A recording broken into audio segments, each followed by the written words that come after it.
सुप्रभात बच्चों, आज हम आपकी पाठ्य पुस्तक हिंदी के पाठ 6 का अध्ययन करेंगे, जिसका शीर्षक है मंत्री का चुनाव। तो चलिए पाठ को पढ़ते हैं और जानते हैं कि किस प्रकार से शेर के द्वारा मंत्री को चुनाव किया जाता है। पाठ को शुरू करते हैं। पाठ 6 मंत्री का चुनाव। प्रस्तुत पाठ में जंगल के राजा शेर द्वारा की गई सभा का वर्णन किया गया है। शेर अपने राज्य की व्यवस्था को सुचारू रूप से चलाने के लिए अपने मंत्रियों का चुनाव किस प्रकार करता है, यह जानने के लिए कहानी पढ़िए। तो यहाँ पाठ में ये पता चलेगा हमें कि किस प्रकार से शेर के द्वारा अपने मंत्रियों का चुनाव किया जाता है, जिससे कि वे अपने राज्य को अच्छे से चला सके, वहां पर व्यवस्था कायम कर सके। पढ़ते हैं। तो बच्चों, कहानी शुरू होती है दो मित्रों के वार्तालाप के साथ।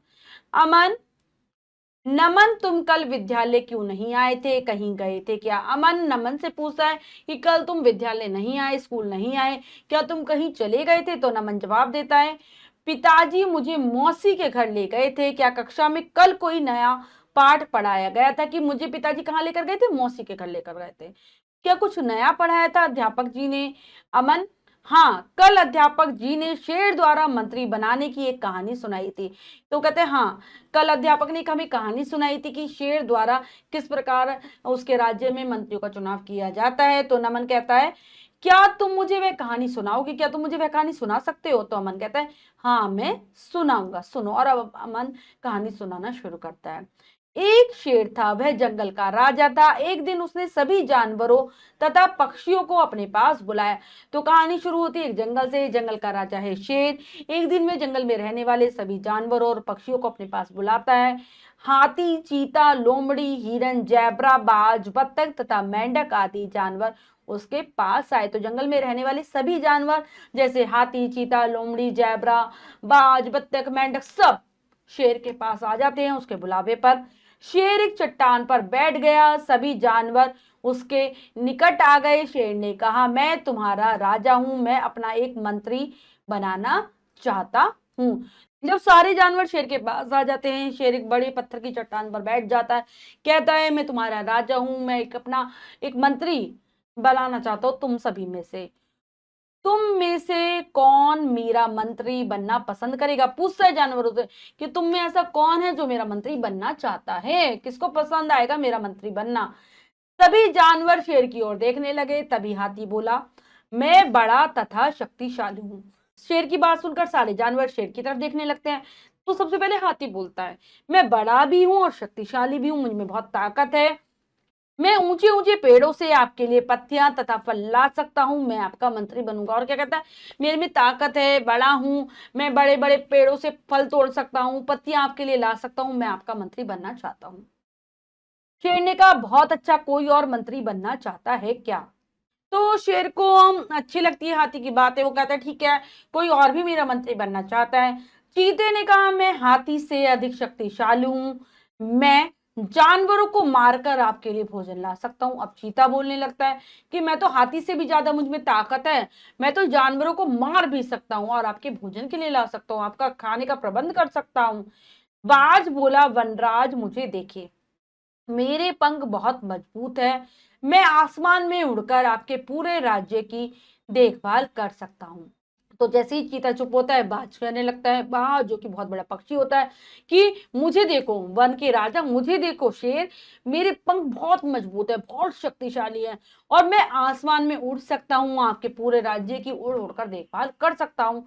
तब बत्तख ने कहा, मेरे पंख मजबूत नहीं है, मैं उड़ नहीं सकती, परंतु मैं तैर सकती हूँ।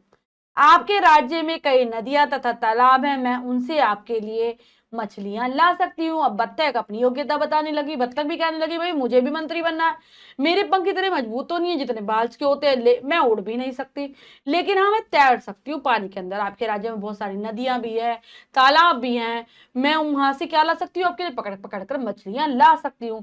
तभी एक मेंढक फुदकने लगा, महाराज मैं धरती और जल दोनों में जीवित रह सकता हूं, मैं आपके राज्य में जल और थल दोनों जगह की देखभाल कर सकता हूं। तो बत्तख की बात सुनकर बच्चों मेंढक भी जोर जोर से उछलने लगता है, कूदने लगता है। कहता है कि मैं तो पानी और जमीन दोनों में रह सकता हूँ और मैं दोनों जगह से आपके राज्य की देखभाल कर सकता हूँ। मैं आपका सच्चा और बहादुर मंत्री बनूंगा, मैं आपका मंत्री बनना चाहता हूँ क्योंकि मैं बहुत हिम्मत वाला हूँ, सच्चा हूँ। अंत में लोमड़ी बोली वनराज, न तो मैं बड़ी हूं न ही ताकतवर। अब सबसे अंत में किसकी बारी आती है? लोमड़ी की, जो बहुत देर से इन सभी जानवरों की बातें सुन रही थी। वो कहती है वनराज यानी कि वन के राजा, न तो मैं बहुत बड़ी हूं ना ही मुझमें बहुत ज्यादा ताकत है, मैं जानवरों को नहीं मार सकती, मेरे में इतनी ताकत नहीं कि मैं जानवरों को मार सकूं, मैं उड़ तथा तैर भी नहीं सकती, ना मुझे उड़ना आता है ना मुझे तैरना आता है, परंतु मैं बहुत चालाक हूं, लेकिन मुझ में एक योग्यता है कि मैं बहुत चालाक हूं। ये जानवर चालाक नहीं है, मैं आपका मंत्री बनना चाहूंगी। तो कहने लगी कि इनमें से कोई भी जानवर, जो अभी सब बोल के चुके हैं ना, इनमें से कोई भी चालाक नहीं है मेरी तरह, तो मैं आपका मंत्री बनना चाहती हूँ। शेर ने कहा बहुत अच्छा, मैं भी तुम्हें अपना मंत्री बनाना चाहूंगा। तो शेर खुश हो जाता है लोमड़ी की बात से, वो कहता है ठीक है, बहुत अच्छा, मैं भी तुम्हें अपना मंत्री बनाना चाहता हूँ। तो बच्चों, कितनी भी ताकत हो, अगर हमारे पास होशियारी नहीं है, चालाकी नहीं है, बुद्धिमानी नहीं है, तो हम कोई भी कार्य ढंग से नहीं कर पाते हैं। तो इसीलिए शेर चुनता है किसको? अपना मंत्री लोमड़ी को चुनता है। तो शिक्षा क्या मिलती है? सभी प्राणियों में कोई ना कोई गुण अवश्य होता है। तो ये पाठ हमें सिखाता है कि हर प्राणी में कोई ना कोई गुण अवश्य, चाहे वो छोटा प्राणी हो चाहे वो बड़ा प्राणी हो। उद्देश्य क्या है? अपने अंदर छिपे गुणों की पहचान करने की प्रेरणा देना। तो हमें दूसरों के गुणों से ईर्ष्या नहीं करनी चाहिए, बल्कि अपने खुद के गुणों को पहचानना चाहिए। अब हम पाठ के शब्दार्थ करेंगे।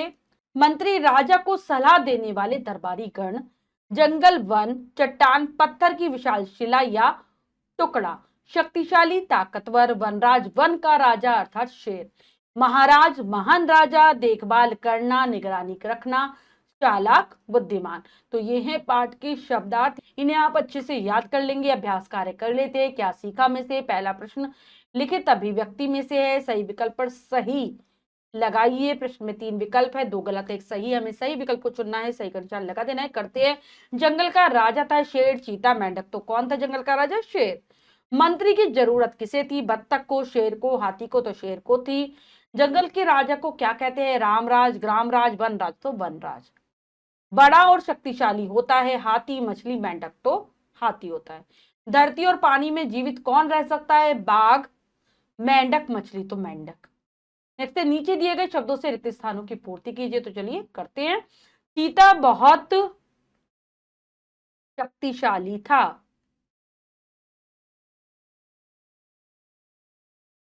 शेर जंगल का क्या था? राजा था। बाज आसमान में काफी ऊंचाई तक उड़ सकता है। मेंढक धरती और पानी दोनों में रह सकता है। शेर ने लोमड़ी को अपना मंत्री बनाया। सत्य कथन पर सही तथा सत्य पर गलत का चिन्ह लगाइए। चलिए लगाते हैं। बाज जंगल का राजा था, गलत। बत्तख आसमान में काफी ऊंचाई तक उड़ सकती थी, ये भी गलत। हाथी बड़ा तथा शक्तिशाली जानवर है, ये भी सही है। मेंढक भी फुदकने लगा, बिल्कुल सही। शेर ने मछली को अपना मंत्री बनाया, गलत। नेक्स्ट है, निम्नलिखित को सुमेल कीजिए, मिलान करना है। 2 कॉलम में आ और बा। वनराज मतलब वन का राजा, जंगल का राजा शेर, बड़ा और शक्तिशाली हाथी, बहुत शक्तिशाली चीता, चालाक लोमड़ी।